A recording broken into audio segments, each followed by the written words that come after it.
நேர்களை வணக்கம். நான் மார்ச் சிறப்பு நேர காணலுக்காக நம்முடன் புரட்சி அதிமுகவின் முதன்மை செயலாளர் திரு புகழேந்தி இணைந்திருக்கிறார். அவர்களோட பேசுவோம். சார் வணக்கம். வணக்கம் மார்ஷல். நிக்கும்னு பார்த்தோம், நிக்கல, இனியும் நிக்காது போல தெரியுது. என்னன்னா, அதிமுக எம்எல்ஏக்கள் ராஜினாமாவும் அதிமுக நிர்வாகிகள் தாவேக்காவை நோக்கி நகர்வதும். சமீபத்த விஜயபாஸ்கர் அவர்கள் தன்னுடைய எம்எல்ஏ பதவியை ராஜினாமா செய்திருக்கிறார். ஒரு வாரத்துக்கு முன்னாடி தான் கடம்பூர் ராஜு, MC சம்பத், உடுமலை ராதாகிருஷ்ணன் உள்ளிட்டவர்கள்லாம் போனாங்க.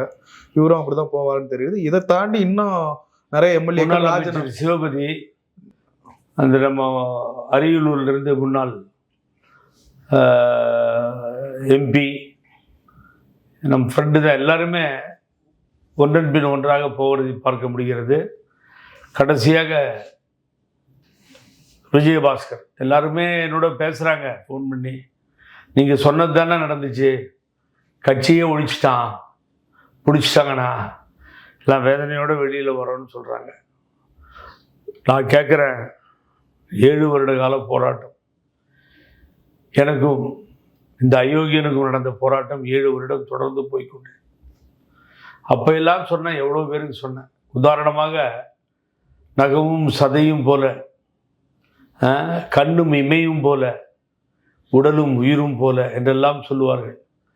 அப்படி அவரோடு இருந்தவர்கள், எடப்பாடி பழனிசாமியோடு நெருக்கமாக இருந்த அண்ணன் செம்மலை, முன்னாள் சபாநாயகர் தனபால், இவர்கள்லாம் வெளியில், வேணுகோபால் பார்த்தீங்கன்னா நாடாளுமன்றத்தினுடைய குழுனுடைய தலைவர். அப்போ 50 MPக்கள் இருந்தாங்க அதிமுகவிற்கு.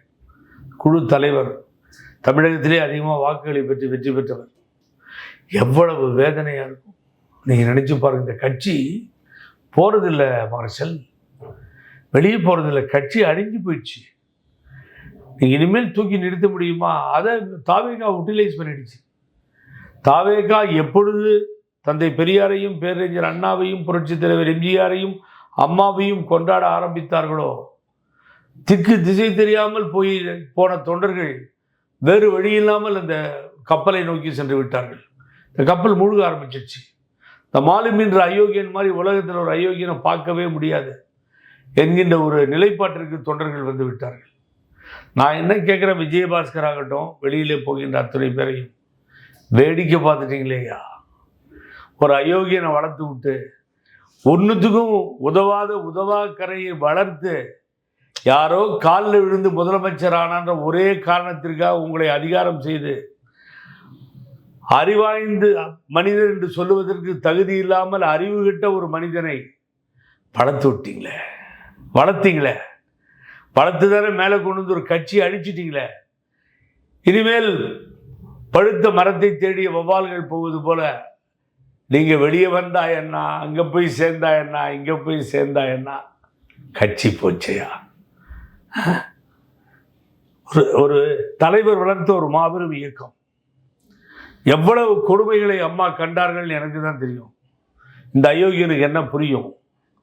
என் கண்ணால் பார்த்தவன். இந்த தாய் சிறையிலே நடந்து போக முடியாமல் 1 மணி நேரம் செல்லுக்கு போகும்பொழுது 1 மணி நேரத்துக்கு மேலே ஆயிடுச்சு. அதையெல்லாம் சொல்லும்பொழுது இந்த ஆபீசர்ஸ் எனக்கு கண்ணில் தண்ணி வந்துருச்சு. நின்று போனார்கள். திராவிட முன்னேற்ற கழகம் போட்ட வழக்கு சந்தித்தார்கள். யாரிடமும் போய் மண்டியிடவில்லை. இந்த வழக்கை வாபஸ் பெறுவதற்காக எந்த நாயிடமும் போய் அம்மா கை கட்டி நிற்கவில்லை. இதுதான் சரித்திரம். ஆகவே குனுகா தீர்ப்பு கொடுத்தார் நீதிபதி. குமாரசாமி நிரபராதி என்றால், சாகும்போது அவர்கள் நிரபராதியாக இருந்தார்கள். வீரம், விவேகம், ஆற்றல் அத்தனையும் விட்டு கொடுக்கவே இல்லை. எவ்வளவு கேவலப்பட்டு அசிங்கப்பட்டு 3வது இடத்துக்கு போய், 3வது இடத்துக்கு போனதெல்லாம் வீரவசனம் வேறு, ஆட்சியை பிடிச்சிருவோம், நான் முதலமைச்சர் ஆயிடுவேன் அப்படின்னு. இனி கனவுகள் கலைந்தது, கோட்டையும் போச்சு, கனவுகளும் போச்சு. RB உதயகுமார்லாம் கடுமையாக விமர்சிக்கிறாரு. நான் கடுமையாக RB உதயகுமார் விமர்சிக்கிறாருன்னா அவரை விமர்சிக்கிறாரு. அவர் திருப்பி சொல்லணும், அவன்லாம் இந்த திராவிட இயக்கத்தில் வந்ததால் நான் சத்தியம் பண்ண வராது, அப்புறம் அவன் ஒழிஞ்சே போவான், நாசமாக போவான்னு சொல்லி இந்த ஊர் பக்கம் மண்ணள்ளி விடுவாங்க. அது மாதிரி மண்ணள்ளி விட்டு பேச வராது. ஆனால் இவன்லாம் நல்லபடியாக வாழவே முடியாது நாட்டில். நீங்கள் சொல்கிறேன் கேளுங்க. அவருடைய இறுதி காலங்கள் பார்த்தீங்கன்னா, அந்த இயற்கையோடு ஒன்றி அவருடைய உடல்நலத்துக்கு கூட கேடு வந்து நாசமாக இல்லை. நான் நீங்கள் நீங்கள் தான் சார் சொன்னீங்க கண்ணாபின்னான்னு பேசுகிறான்னு சொல்லி. அறிவில்லை சார் இவங்களுக்கு, அறிவில்லையான்னு கேட்குறேன். ஒரு கட்சியா இது? கட்சி இந்த மை இன்னும் கொஞ்சோண்டு ஒட்டிக்கிட்டு இருக்கு நகத்தில். தினம் போவாங்களா? இந்த கோட்டை செக்ரட்டரியேட்டுக்கு போய் பார் மார்ஷல். நான் கீழே இருந்து ஸ்பீக்கர், என்னோட உடன்பிறவா சகோதரர், என்னையும் அவரையும் பார்த்தா வித்தியாசமே தெரியாது, ஜேசிடி பிரபாகரன். பார்த்துட்டு மேலே அண்ணன் திருமாவளவன் வந்திருக்காரு, வன்னியரசை போய் அது சீட்டில் உட்கார வைக்க போகிறாரு அப்படின்னு கேள்விப்பட்டு மேலே போனேன். நான் மேலே போகவே முடியல என்னால். என்னடான்னு கேட்டிங்கன்னா, இந்த பக்கம் அந்த பக்கம் நவுறோம், பூரா ஏடிஎம்கேக்காரங்களாக இருக்காங்க. 50% ஆயிரக்கணக்கில் தாவேகா தொண்டர்கள் இருக்கிறாங்க. எல்லாம் மாறி மாறி கை கொடுத்து அண்ணா வணக்கம்ன்றாங்க. ஒரு ஃப்ளோரை கடக்கிறதுக்கு முடியல என்னால். எனக்கே ஒரு மாதிரி ஆயிடுச்சு, இவ்வளோ அன்பாக ஓடி வராங்க பார்க்குறாங்களேன்னு சொல்லி. தெருவில் பிச்சை எடுக்க விட்டாங்க சார் ஏடிஎம்கேக்காரங்க. தெருவாக பிச்சை எடுக்க விட்டாங்க. அனாதைகள் போல் ஆகிவிட்டார்கள். அவனை திட்டமானன்றீங்க, என்னை கோச்சுக்காதீங்க, நீங்கள் அப்படியே போட்டாலும் பரவாயில்ல, கையில் கீழே கிடைச்சா. ஏன்னு கேட்டீங்கன்னா, ஒரு இயக்கம் போன பின்ன இவன் வாழ்ந்தா என்ன, மயிரா இவன் செத்தா என்ன, ஒழியிட்டுன்ற இந்த நாய்கள், கேடுகட்ட நாய்கள். இது ஒரு கட்சி உடைஞ்சி 25 பேர் போய் வேற கட்சிக்கு ஓட்டு போட்டு தாவேகாவுக்கு ஆதரவு தெரிவித்து, அது என்ன அடிப்படைனா, இவன் சொல்றான் பழனிசாமி அமைச்சர் ஆகிறதுக்கு போனாங்க. அவர் சிவி சண்முகம் ஸ்டாண்டா நின்று அவர் சொல்றாரு, என் குழந்தை மேல சத்தியம் முதலமைச்சராக பார்க்கத்தான் திமுகவோட சேர்ந்து இவன் நல்லவ மாதிரி பேசுறான்னு அவர் சொல்றாரு. நினைச்சு பாரு மார்ஷல், இதுக்காக அம்மா வளர்த்து வச்சாங்க. ஏன் நீங்க எதிர்கட்சியா கொஞ்ச நாளைக்கு 3வது இடத்துலயே வந்து தொலைஞ்சிட்டீங்க. ஜனங்க அந்த அங்கீகாரத்தையாவது கொடுத்தாங்கன்னு வச்சுக்கோங்க, கொஞ்ச நாளைக்கு செயல்பட மாட்டீங்களா? பதவி தேடி அலைவீங்களா? விபச்சாரி வீட்டுக்கு போறது இது வேற வார்த்தையே இல்லை எனக்கு. தேடி போறான் சார், நாடி போறான். கேவலமான மனிதர்கள் சார். அவன் எங்கேயோ போகட்டும், எப்படியோ போகட்டும், ஆனா அந்த இயக்கத்தை அடிச்சுட்டு போறான் பாருங்க.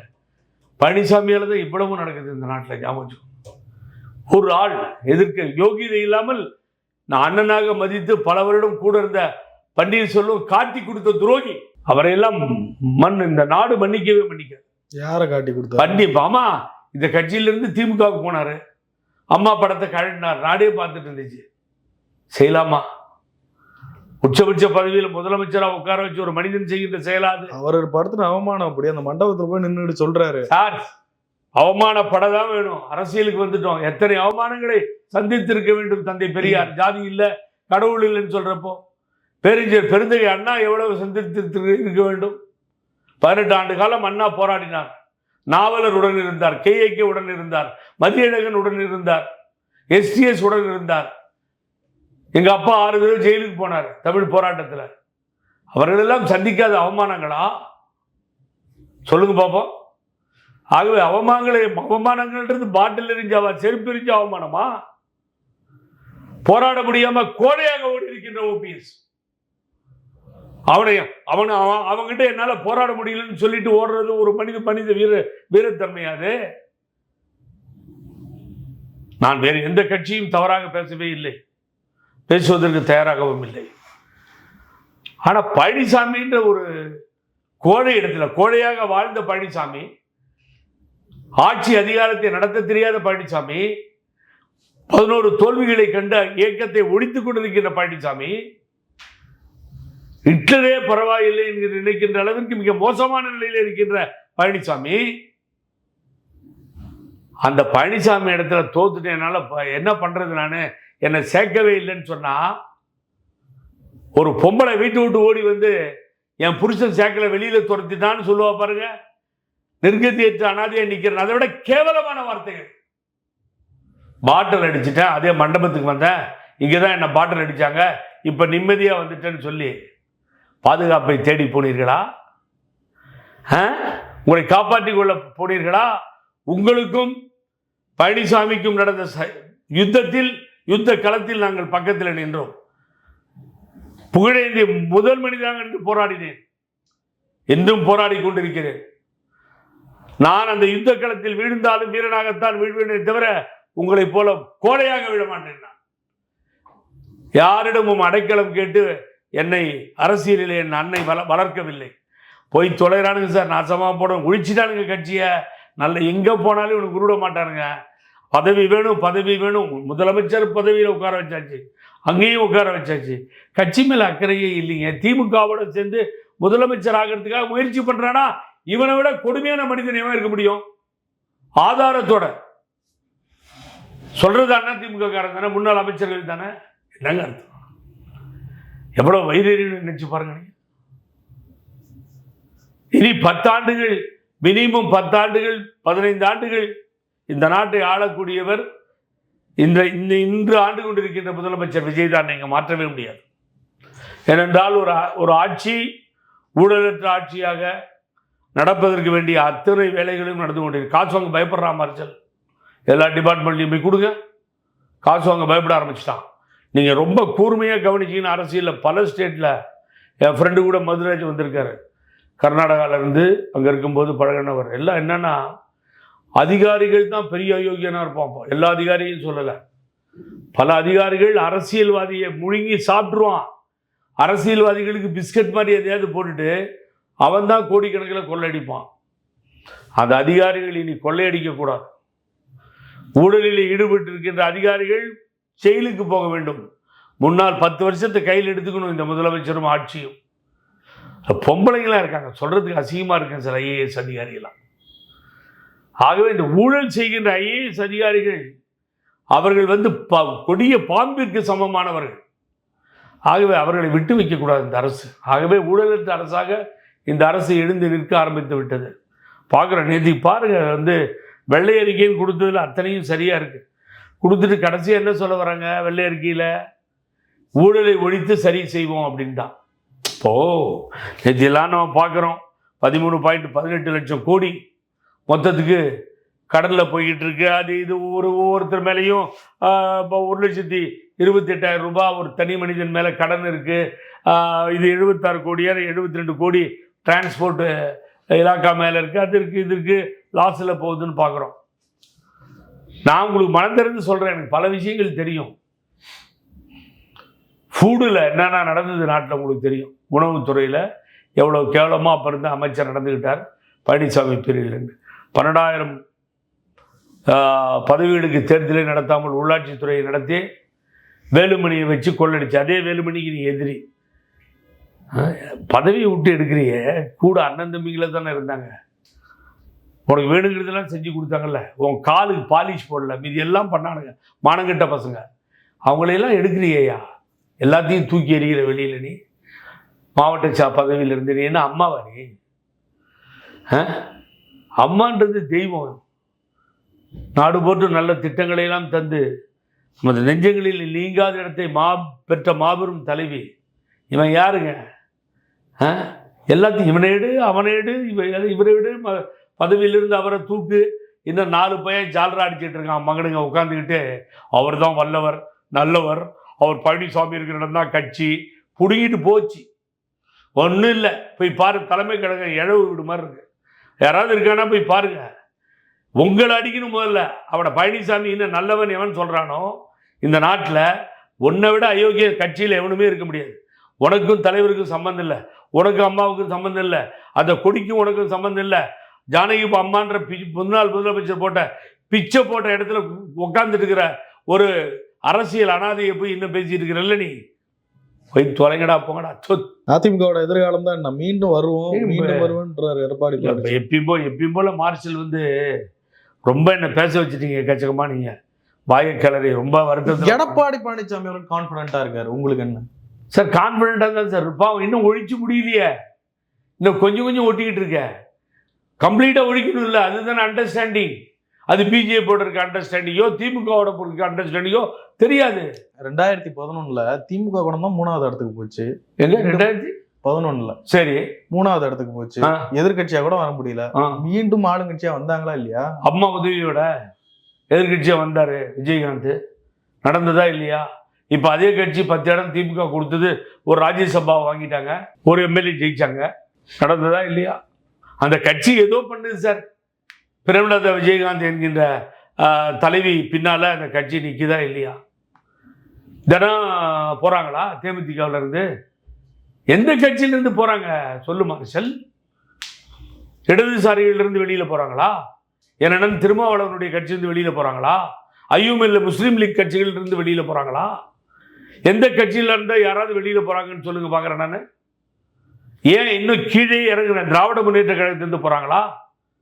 முன்னாள் முதல்வர் ஸ்டாலின் தலைமையேற்று நிற்கின்ற இயக்கத்திலிருந்து அணி அணியா போறாங்க சார். நீங்கள் நானும் பேசுற நேரத்தில் எத்தனை பேர் போறாங்க தெரியாது. ஊராட்சியில போறாங்க, பேரூராட்சியில போறாங்க, நகராட்சியில போறாங்க, மாநகராட்சியில போறாங்க, முன்னாள் எம்எல்ஏன்னு போறாங்க, முன்னாள் அமைச்சர்கள் போறாங்க, முன்னாள் நாடாளுமன்ற உறுப்பினர்கள் போறாங்க. இவ்வளவும் டைஜஸ்ட் பண்ணி பார்த்து இன்னமும் ஒரு தற்கொலை பண்ணிக்காம ஒரு மனிதன் நடமாடுறான் பாருங்க. அவனுக்கு சமமானவனாக இருப்பவன் தான் இந்த பழனிசாமி. ஆனால் கேவலமான அதை விட்டுருங்க, வேற ஏதாவது பேசுவோம் நம்ம. இந்த ஆட்சி பற்றி அதை பற்றி அது முடிஞ்சு போன கதை இது. இனிமேல் ஏடிஎம்கே எழுந்து நிற்குமா இல்லையாங்கிறதா என்னால் முடியல, சொல்ல முடியல என்னால். ஏன்னா கிடைத்தவர் பிரித்து கொண்டார், உழைத்தவர் தெருவில் நின்றார் இப்போச்சு நிலைமை. அது நீங்கள் பாமர மக்கள்கிட்ட போங்க சார். அவனை ஒரு காலத்தில் பழனிசாமி ஆட்சியில் இருக்கும்போது தெரியல, எனக்கு தெரியும். வில்லேஜ் போனீங்கன்னா இன்றைக்கும் தமிழ்நாட்டில் எங்கள் இந்த பார்டர் ஒசூர்லாம் போனீங்கன்னா, ஒசூர் கிருஷ்ணகிரி பக்கம் தெலுங்கு கன்னடா பீப்புள் ஜாஸ்தி. சூரியம்பாங்க. உங்கள் ஓட்டு யாருக்கு போடுறீங்கன்னா சூரியம்பாங்க. அப்புறம் யாருக்கு இங்கே போடுவீங்க அப்படின்னு கேட்டால் இலை அப்படிம்பாங்க. ரெட்டலைன்னு சொல்ல மாட்டாங்க, இலம்பாங்க. கருணாநிதி தான் தெரியுது, ஸ்டாலினை தெரியாது. நான் உண்மையை சொல்லிட்டு இருக்கேன். நான் பல லீடர்களை தெரியாது. இன்னமும் அம்மா ஜெயலலிதான்னு சொல்லுவாங்க. பாமர மக்கள் மத்தியில் அது போய் பதிந்து விட்டது. இன்னைக்கெல்லாம் மாறி ஒரு மாபெரும் தலைவனாக அமைதி புரட்சியாக நடந்து எந்த டிவி சேனலும் சொல்லலை ஆட்சிக்கு வர போறார் முதல்வராக விஜய்னு வந்துட்டாரு. மக்கள் ஒரு மாற்றத்தை கொண்டு வந்தார்கள். இரண்டு கட்சிகளுக்கும் பெரிய ஏமாற்றமாக மாறியது. ஆனால் திமுக அது அடித்தளத்திலிருந்தே அமைப்புகள் சரியா இருக்கிறதால எதிர்த்து நிற்குது, எதிர்கட்சியா இருக்கு. அதை தான் தாவேகாவினுடைய தலைவர் மிக தெளிவாக சொல்றார். எங்களுக்கும் அவங்களுக்கும் தான் போட்டின்னு சொன்னார் விஜய் அவர்கள். அதை தான் நான் அடிக்கடி உங்களுக்கும் சொன்னேன், விசில் அடிச்சாதான் எல்லாமே நகரும் அப்படின்னு சொல்லி நடந்துச்சு. ஸோ மாறுதல் ஏற்பட்டு விட்டது. இனி பழனிசாமி அரசியலில் தாங்க முடிஞ்சு போச்சு சார், ஃபினிஷ்ட். இனி எழுச்சி நிற்க முடியாது, எங்கேயும் ஜெயிக்க முடியாது. உள்ளாட்சி தேர்தல்லாம் 0 ஆகிடும். இன்னும் டெல்லிக்கு எப்போ வருவார்னு பார்த்துட்டு இருக்காங்க. உள்துறை அமைச்சர் அமித்ஷாவும் பாரத பிரதமரும் உள்ள விட்டு ரூமில் அடிக்காம விட மாட்டாங்க. பழனிசாமிக்கு அடி விடும் டெல்லியில் எப்போ வருவார்னு காத்துட்டு இருக்காங்க. ஏன்னா பிஜேபிக்கு ஏற்பட்ட பெரிய அவமானம், இந்த சாதனைகள் பலருக்கு சோதனைகளாக மாறியது. ஒரு இடத்துல கூட 10 பைசா கொடுக்காம ஒரு தொகுதியில்